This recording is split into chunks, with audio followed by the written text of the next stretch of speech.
29 मई 2026, Eastern Cape, south Africa. आप ये shutter देख रहे हैं? ये सारी दुकानें बंद हैं और यहाँ की अक्सरियत फॉरेनर्स की दुकानें हैं। क्यों बंद है?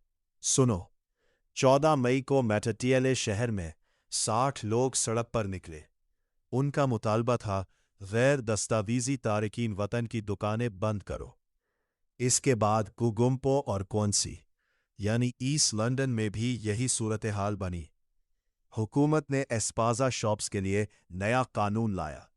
21 इनमें रजिस्ट्रेशन लाजमी। इंस्पेक्टर्स चेक करने आ रहे हैं।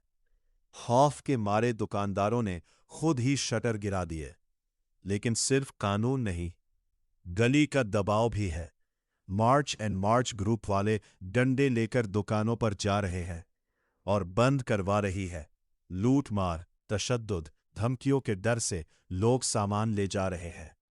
यूएन ने भी कहा है कि ईस्टर्न केप में फॉरेनर्स पर हमले तशवीशनाक है। पुलिस क्या कह रही है? एसएपीएस ने वाज़े कहा, जीरो टॉलरेंस। जो भी गैर कानूनी काम करेगा गिरफ्तार होगा।